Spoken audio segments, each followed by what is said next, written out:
What's up? Welcome to Personal Financeology, where I talk about personal finances and technology and how we can combine the two. Today's topic, we're going to talk about luxury vehicles. So let's jump into some tips and pointers on what you can do, because if you're going to go into that market and purchase a luxury brand vehicle, you're going to be in for a massive headache that Excedrin won't do anything for. So, surprisingly, you too can afford a luxury vehicle. They're not that expensive. But what happens is these vehicles depreciate so much in their first year. Do not buy new. If you want to buy new and you can afford to do so, what you should do is lease. It's cheaper. Lease the car for 3 years, you're done. By the way, if you're still watching, like this video, please. Alright, so I have 6 tips that I think will help save you a massive headache, okay? So, tip numero uno, tip 1, is to trust the dealership. I know you're probably thinking, what the heck are you talking about, Kris? Why would I trust a dealership? They rip me off all the time. Okay, what I mean by trust the dealership is you need to go to the dealership if you don't have a reliable mechanic that you can trust. Let me give you an example. Back in 2006, I purchased, with the help of my parents, thank you mommy and daddy, thumbs up, like the video. Alright, so with the help of my parents, I got a 3 Series. It was a 2001 325 Xi. And instead of going to the dealership, I took the vehicle to Bell Tire. This is in Michigan, back in 2006. What happened is I thought, hey, I'm going to save some money and have Bell Tire do the brake change. It took a month, people, 4 weeks. And it took about 4 to 6 trips of going back and forth. It was just absolutely insane and ridiculous. They ordered the wrong brakes. They ordered the wrong rotors, the wrong pads. They didn't even know that there were sensors. So, if you don't have a reliable mechanic, you can't take it to Jiffy Lube. Not that there's anything wrong with these places. You just can't do it with these cars. Getting into the second point here is you're going to end up paying twice. You're going to pay for whatever X company that you think you're saving money with to F up your car. Then you're taking it to the dealership so that way they can fix the screw up that the first place did. So you're not going to save money. You're going to spend double. Don't do it. Trust the dealership. They're the experts. Second point is do not be cheap. I'm going back into a little bit about what I've already talked about. And I'm not saying that a mechanic that works only on Fords or Toyota cannot fix or work on a BMW, but it's probably going to take that mechanic a little bit longer. They're not as familiar with the car. They don't work on it. Point number 3. I've already mentioned it a little bit, but you need to have a reliable mechanic. So, some advice. You may not know this. If you've never owned a luxury brand car, what you need to know is they typically set standard pricing. And what I mean by standard pricing is they have a booklet.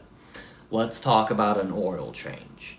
If BMW tells their dealerships it takes you 1 hour to do an oil change, you will pay for that 1 hour.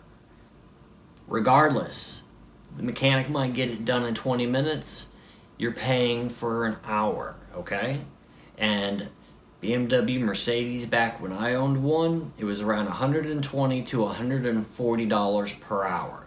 That's just labor.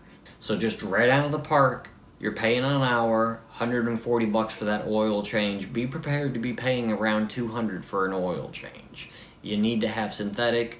You also, and this is something I didn't even think about, you're paying premium gasoline.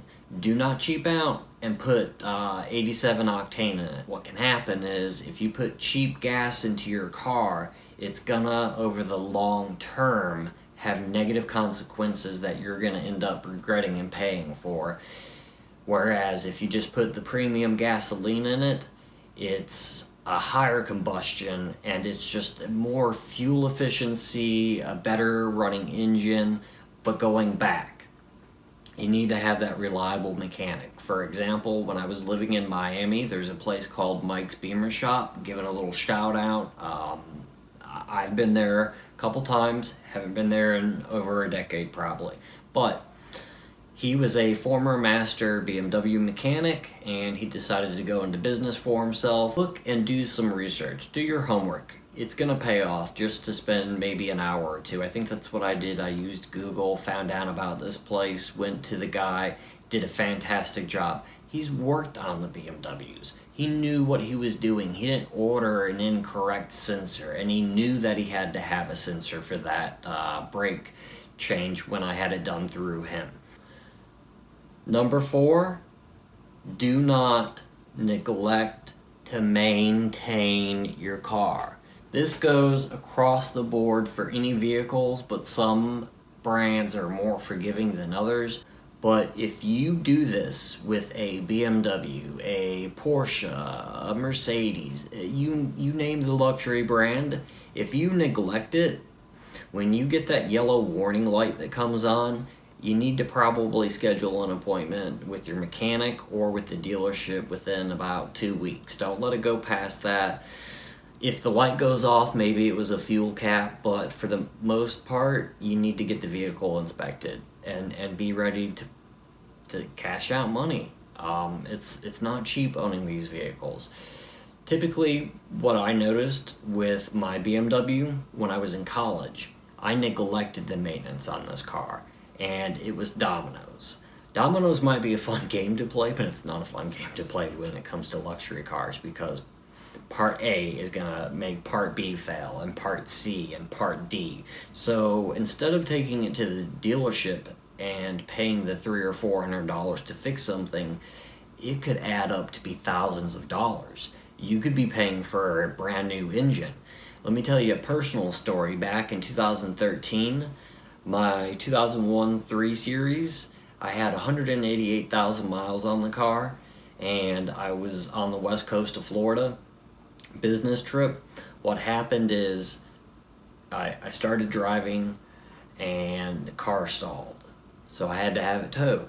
Brought it to the dealership, and this guy comes out to me, this advisor, and he says, I've got good news and bad news. Which one do you want first? I opted for the good news. And he said, okay, good news, $4,500 to get the vehicle up and running. And he was talking about this vehicle is going to be up and running, but it's going to be limping down the road. That was the good news. I asked, okay, well, what's the bad news? And he said, this is what you need to have done. And he pretty much gave me an Oxford dictionary and said it's $13,000 to get this vehicle up to par of where it needs to be. $13,000. I said, forget it. Keep the car. I traded it in. I took my trade-in value, and I got what I have now, a Volkswagen. Another important factor here is you need to budget. So what I mean by budgeting is when you're buying, let's say it's a 3 Series or a C-Class, or a 5 Series, my advice is to get a vehicle that's about 3 years old or older, because it's already, the first owner is going to take that depreciation hit. Go online right now. I bet you can find 3 Series and C-Class models for anywhere from $18,000 to $22,000 that are in relatively good condition, 3 years old. I would always recommend CPO. You want that warranty, but if for some reason you choose not to get a warranty, you need to have the money, because you're buying a $40,000 car for $20,000. So be prepared to be paying maintenance as if it is that $40,000 car, because it was a $40,000 car or a $60,000 car that you got for $20,000 or $30,000. You can get really good deals, but you also have to be careful. make sure that you get it inspected by a third-party mechanic, have it checked out. That would be some advice that, even if it's going to cost you $150, for myself, I love the E39 5 Series. That is the most gorgeous BMW in my opinion. If I were to get one, the last year that they made it was 2002. And I just love the design of the body of the vehicle. But I would never buy it without having it inspected, because we're talking about, this is 2019, 2002, so we're talking about a 17-year-old car. Now you can get them for about $5,000 or even less, but they're going to be high mileage, and you don't know about the maintenance. You don't know how the driver before, or the 3 drivers before, or 4 drivers before, how they were driving it.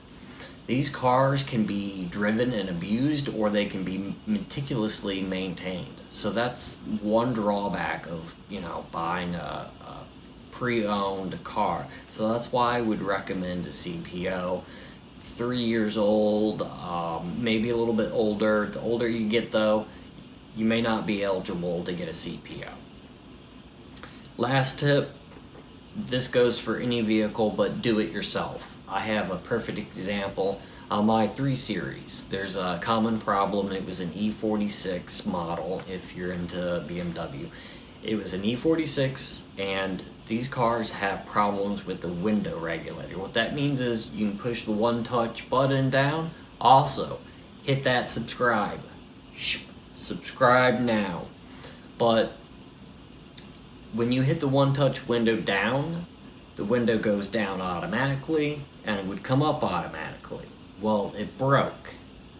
So the first time, I didn't know what I was doing. I took it to the dealership, and it was around $450 back in 2006, 2007. And second time it happened was on the passenger side.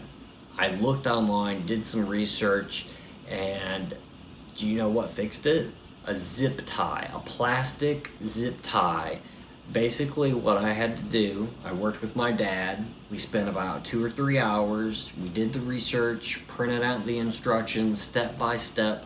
There are websites for fanatics on BMWs, on Mercedes. They'll have step-by-step guides, so check those out. They're beneficial. But if you're okay with getting your hands dirty, and for fixing this, it sounded scary to take the door apart. The parts are made out of plastic, so of course they break. Vehicles nowadays, they're made so that they last past the warranty, and then after that stuff starts to fall apart. So I took some extra plastic, zip tie, saved $450, and I spent 2 hours of my time with my dad. We fixed it. So those are my points. I'm going to go back over the list just to give you a recap here. Trust your dealership if you don't have a reliable mechanic. Trust the dealership, you want them to do it. Don't be cheap, because if you be cheap or are cheap and you take it to Sears and they fix it, Sears, do tires and battery. Don't do anything else. But what's going to happen is you're paying someone to screw your car up, and then you're paying the dealership to fix it. That was part 2. 3 is having that reliable mechanic. Find somebody that you can trust and that's worked on vehicles of whatever brand you purchase. 4, do not neglect the maintenance. You can't do it on these types of cars at all. 5, you have to budget and prepare for breakdowns, or prepare for, you need to have a vehicle emergency fund when it comes to these vehicles. And lastly, do it yourself if you can. There's a lot of things you can to do it yourself, and you will save a ton of money if you change your own oil, if you fix your own window regulator. So, with that said, if you haven't already done it, please like the channel, please subscribe, and also share this content. Click on notification bell so that way you get alerts. And thanks for watching Personal Financeology. My name is Kris. Have a great day.